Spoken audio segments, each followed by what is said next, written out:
Hola a todo el mundo, en esta sección de mi canal de YouTube voy a hablar de mis referentes, de su biografía y de por qué los considero mis referentes. Y ojo que matizo y remarco que son referentes y no ídolos, porque no creo que sea sano idolatrar a nadie ni perder el culo por nadie famoso que nunca sabrá de tu existencia. Y el vídeo de hoy tratará sobre Ursula K. Le Guin. Ursula K. Le Guin es, en mi opinión, una de las autoras más interesantes de ciencia ficción y de fantasía. También con unos ideales bastante coherentes, comprometidos y que me parecen lo bastante éticos. Así que veamos un poco su vida e iré resaltando los detalles que yo considero más interesantes. Ursula Kreber nació el 21 de octubre de 1929 en Berkeley, California. Era hija de un antropólogo y de una licenciada en psicología. Y por cierto, su madre, licenciada en psicología y también con conocimientos de antropología, tuvo cierto éxito cuando escribió la biografía de Issy, el último indio yaqui. Ursula creció en California. En el instituto, por ejemplo, estudió en la misma promoción que Philip K. Dick, otro de los grandes autores de ciencia ficción del siglo XX. No se llegaron a conocer, eso sí, curiosamente, solo se conocerían más tarde. Este es un dato que ya comenté en el vídeo que dediqué a Philip K. Dick, que podéis ver el enlace ahí arriba en la tarjeta. Después hizo sus estudios universitarios y en 1951 se licenció en literatura francesa e italiana del Renacimiento. En 1952 se sacó un máster con especialidad en francés y obtuvo una beca para empezar su doctorado en Francia en 1953. Sin embargo, en el viaje a Francia, a cuenta del doctorado, conoció al historiador Charles Le Guin, de quien se enamoró. Esto cambió un poco sus planes, se casó con él y dejó el doctorado. Resulta interesante también destacar algo curioso aquí, y es que al casarse adoptó el apellido de su esposo pero sin reemplazar completamente el suyo, que es lo que suelen hacer las mujeres estadounidenses, vamos. Así que siempre firmó como Ursula K. Le Guin, conservando la K de su apellido de nacimiento, Kreber. Durante esta época Ursula K. Le Guin dio clases de francés y también trabajó de secretaria. Esto fue hasta el nacimiento de su primera hija, Elizabeth, en 1957. En 1959 dio a luz a su segunda hija, Caroline, y se mudaron a Oregón. Ese mismo año, Le Guin publicaría su primer trabajo, un poema titulado Folk Song from the Montana Province. En 1961 publicó su primer relato, Andy in Music, en la revista Western Humanities Review. A raíz de esto ya empezó a publicar relatos en revistas pulp como Fantastic o Amazing Stories. Algunos de estos relatos transcurren en el país ficticio de Orsinia. Veremos que a lo largo de su trayectoria literaria, Ursula K. Le Guin crea diversos universos que sirven como marco para sus historias. De hecho, por ejemplo, en 1964 publicó el relato La palabra que desliga, que es el primero ambientado en el universo de Terramar, y La dote de los Angiar, que es el primero ambientado en el Ecumen. Entonces, a raíz de esto me interesa un poco las continuidades que creó para sus historias, los universos que usaba como marco. Creo que es algo muy destacable de su obra, creo que es muy interesante e influiría sobre distintos autores. Aquí podemos hablar principalmente de tres universos. Orsinia sería un país ficticio que enmarcaría historias relativamente realistas, ambientadas en la Tierra y tal. Terramar sería un mundo fantasioso, en el sentido de fantasía tradicional, con hechicería, dragones, tal y cual. Y el Ecumen es un universo de ciencia ficción que consta de una federación de planetas conectados entre sí con razas alienígenas y tal y cual. Estos tres universos reaparecerían constantemente a lo largo de algunas de sus obras. También muchas otras obras no estaban ambientadas en ninguno de estos tres universos, pero a estos tres volvería bastante, ¿no? Y es interesante porque crean un trasfondo y un contexto interesantes en los que ambientar sus historias, aunque normalmente no eran sagas propiamente dichas. Es decir, Buena parte de las historias, relatos, novelas que transcurren en Orsinia, en Terramar o en el Ecumen son independientes. Se pueden leer por sí solas y no necesitas leer otras historias u otras novelas para entender lo que pasa. Simplemente es un marco común que le da cierta profundidad. Al lector familiarizado con bastantes de sus obras, pues esto le gustará porque hay referencias y tal, pero no son imprescindibles para entender las historias. Aparte de eso, luego en su trayectoria sí escribiría sagas propiamente dichas como Catwins o Crónicas de la Costa Oeste. Le Guin heredó también el interés por la antropología de sus padres, y una cosa muy interesante de sus novelas y relatos es que suele crear mundos ficticios, sociedades ficticias en las que se pueden explorar más a fondo algunos temas sociales y antropológicos. Los dos géneros de la literatura más interesantes para hacer esto, claro, son la ciencia ficción y la fantasía, porque ambos se alejan bastante de la realidad y te permiten crear un mundo desde cero. Entonces, en ese aspecto, Le Guin los consideraba los géneros más interesantes para explorar otras posibles sociedades y tal. Y curiosamente, la ciencia ficción y la fantasía son precisamente dos de los géneros más denostados, digamos, por ciertos ambientes de la crítica literaria tradicional. No sé si me explico, ¿no? Las novelas de ciencia ficción y fantasía suelen formar como una especie de mundillo aparte, con menos, ¿cómo decirlo?, menos consideración social, menos consideración intelectual.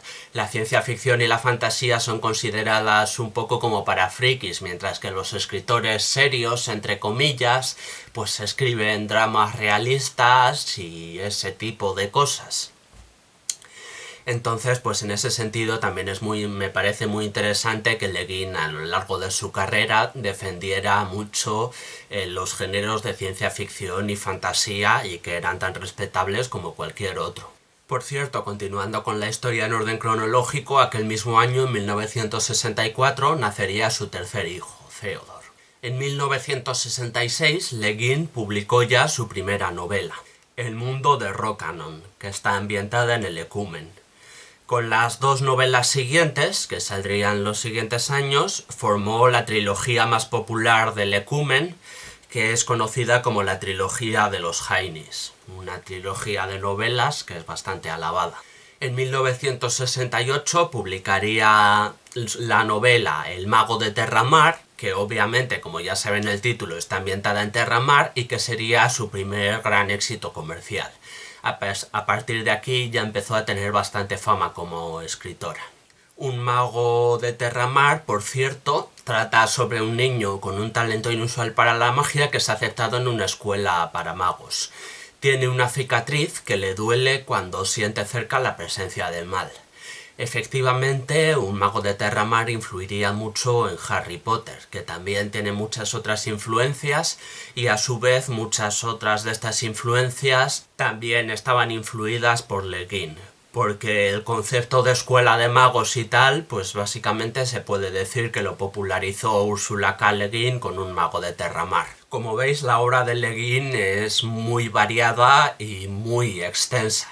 Así que solo voy a mencionar las novelas, relatos, poemas, ensayos y tal que me parezcan más destacables por un motivo u otro. No podemos hablar de toda su obra, pero es extensísima y muy interesante. En 1969 publicó La mano izquierda de la oscuridad, con la que ganó los premios Nébula y Hugo.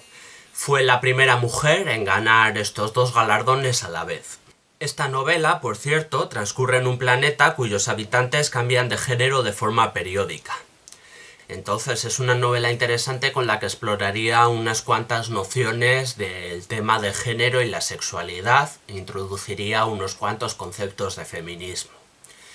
La historia de Ursula K. Le Guin con el feminismo también merece un poco hablar de ella, y es que al principio rechazaba un poco ese movimiento y no se consideraba parte de él, porque la parte más conocida a nivel popular del feminismo de aquella época pues ponía mucho énfasis en las alternativas para la mujer que supusieran romper el rol de familia tradicional, mientras que Le Guin, casada y con 3 hijos de los que cuidaba, pues representaba un poco ese modelo de madre tradicional que ella creía que no era tan aceptada en el feminismo. Conforme pasaron los años se fue dando cuenta de que el feminismo era más profundo y que cualquier mujer que no fuera una explotadora tenía su hueco en el feminismo y ella también. Entonces, pues ya con el tiempo sí se fue considerando parte del movimiento feminista y sí pondría más énfasis en esto. De todas formas, tampoco es que Le Guin fuera nunca conservadora o reaccionaria ni nada por el estilo, vamos. Ya desde el primer momento sus novelas se interesan por la justicia social y tal, y al imaginar cómo serían otras sociedades, pues también aprovecha para hacer crítica social sobre la sociedad en la que vivimos. Quizá un buen ejemplo precisamente sea en 1972, cuando vuelve a ganar el premio Hugo con la novela corta El nombre del mundo es bosque, ambientada en el Ecumen, y que es quizás su novela más política. Está fuertemente influenciada por su rechazo a la guerra de Vietnam en el mundo real. En 1974, su novela Los desposeídos, también ambientada en el Ecumen, vuelve a ganar el premio Hugo y el premio Nébula a la vez. Eso lo convierte en la primera persona en ganar 2 veces estos 2 premios. Los desposeídos es una novela muy interesante, nos permite ver una luna en la que la gente vive en una utopía anarquista. Directamente también introduce muchos conceptos de filosofía de tiempo y tal, y le da vueltas a esto, al tiempo que tiene tramas bastante interesantes. Entonces, bueno, quizá por tratar el anarquismo llevado a la práctica y por tratar la filosofía del tiempo y tal, que son temas que a mí me interesan mucho, pues Los desposeídos me gustó mucho. Entonces es una novela muy recomendable. Y aunque sea una novela del Ecumen, es uno de esos casos en el que es una novela que se puede leer de forma independiente, tiene referencia a otras novelas de Le Guin, pero no son en absoluto imprescindibles para conocer la trama. Así que eso, si os está interesando Le Guin y no conocíais su obra, pues leer Los desposeídos puede ser una buena forma de empezar a disfrutarla. Por cierto, Le Guin también escribió muchos ensayos y tal, mucha literatura que no era ficción, ensayos sobre cómo escribir o sobre cómo veía ello a determinados aspectos o sobre la literatura en general. Todo esto además de impartir clases y de ser editora. A lo largo de su vida, pues eso, principalmente las actividades que llevó a cabo ya fueron ser escritora, editora e impartir clases. En 1979 su novela La rueda celeste se adaptó a cine, bueno, más bien a televisión, a una película directa a televisión, no se estrenó en las salas de cine, pero cine al fin y al cabo. Los siguientes años tenemos un hueco en el que, bueno, ella continúa siendo muy activa y sacando muchos libros, pero no hay ninguno que realmente me interese destacar, hasta 1988 en el que publica Catwings, con ilustraciones de Steven de Schindler, y que bueno, además es el primero de 4 cuentos para niños, y es un género nuevo, ¿no? Hasta entonces no escribía tanto para niños como en la saga Catwings. Su siguiente obra que me interesa destacar es Te Anu, en 1992, porque es la primera novela que ambientó en Terramar en 18 años. Desde 18 años reales atrás no había escrito ninguna otra obra ambientada en Terramar. Entonces, en ese tiempo, en un periodo de tiempo bastante largo, su forma de escribir y sus ideas habían evolucionado bastante. De forma que cuando volvió a Terramar, pues escribió una novela de Terramar más adulta, más oscura, que no se parecía tanto a las anteriores. Entonces, en ese sentido, Te Anu es interesante y cambiaría un poco el transcurso de las novelas de Terramar. Parecido es cuando publicó en 1995 Mayoría de edad en Cargide. Esta no solo está ambientada en el Ecumen, sino que está directamente ambientada en el mismo planeta que La mano izquierda de la oscuridad. Así que repasa las mismas teorías y los mismos conceptos sobre género y sexualidad que La mano izquierda de la oscuridad, pero haciéndolos evolucionar bastante y con un enfoque bastante nuevo e interesante. En 2004, algunas de sus obras de Terramar fueron adaptadas a una miniserie de televisión por el canal Sci-Fi. A Le Guin no le gustaron nada. Remarcó además que los personajes de Terramar pues prácticamente cada uno tenía un color de piel distinto, mientras que en la adaptación solo se usaron actores blancos. Un ejemplo bastante claro de whitewashing que hace a veces Hollywood y este tipo de productoras grandes de cine, ¿no? Pero un ejemplo clarísimo, vamos, en este caso. Aquel mismo año, por cierto, en 2004, Le Guin publicó la primera parte de la trilogía Crónicas de la Costa Oeste, y con la tercera parte, publicada en 2007, ganaría el premio Nebula otra vez. Mientras tanto, en 2006, Estudio Ghibli adaptó Cuentos de Terramar al cine de animación. Al parecer, el líder de Estudio Ghibli, Hayao Miyazaki, bastante famoso, llevaba tiempo queriendo adaptarla, pero no recibió la aprobación de Le Guin hasta que no ganó el Oscar en 2003 con El viaje de Chihiro. A partir de ahí ya Le Guin reconoció que Miyazaki tenía talento y le dio permiso para adaptar Cuentos de Terramar, aunque no sería el propio Miyazaki el que lo llevaría a cabo, sino su hijo, pero bueno. A Le Guin le gustó el resultado, aunque era una adaptación muy poco fiel a sus libros. Básicamente eso fue lo que dijo, ¿no? Dijo básicamente, pensaba que ibais a adaptar mis libros y esto no tiene nada que ver, pero bueno, os ha quedado una buena película. Y de aquí saltamos a uno de mis momentos favoritos, en 2014, cuando la National Book Foundation le concedió un premio por una trayectoria vital. En el discurso que dio cuando recogió el premio, de manos de Neil Gaiman presentando, y Neil Gaiman también es un escritor que me gusta mucho y tal vez incluso le veamos en estos vídeos de referentes que no ídolos, pues Le Guin dio un discursazo cargando contra quienes veían la ciencia ficción y la fantasía como géneros secundarios y poco interesantes, y también directamente cargando contra el capitalismo, cargando contra grandes empresas a las que acusaba de ver solo beneficios y de no interesarse por la literatura. De hecho, cargó bastante directamente contra Amazon, lo que es interesante porque Amazon era uno de los patrocinadores de aquel evento. Claro, no es lo mismo cargar contra Amazon cuando no les tienes delante que cuando les tienes delante y tienen que escucharte. Eso mola mucho más. Developing written material to suit sales strategies in order to maximize corporate profit and advertising revenue is not quite the same thing as responsible book publishing or authorship. Es que Le Guin no se ablandó con los años, o sea, prácticamente al contrario, casi se puede decir que a lo largo de su vida se interesó más y más por denunciar injusticias sociales y por defender lo que ella creía justo. O sea, bueno, es que mirad en el discurso como directamente carga contra el capitalismo, así, sin medias tintas ni nada, directamente contra el capitalismo. We live in capitalism. Its power seems inescapable. So did the divine right of kings. Ella no tenía una postura política absolutamente definida, pero sí era relativamente cercana al anarquismo. El anarquismo le interesaba bastante. El 22 de enero de 2018, Ursula K. Le Guin murió en Oregón por causas naturales. Como he dicho, pues su legado está claro, ¿no? Dejó una bibliografía larguísima, amplísima y muy interesante. Sería difícil de clasificarla, pero bueno, si quisiéramos clasificarla, pues tendríamos que considerar primero que escribió tanto ficción como no ficción.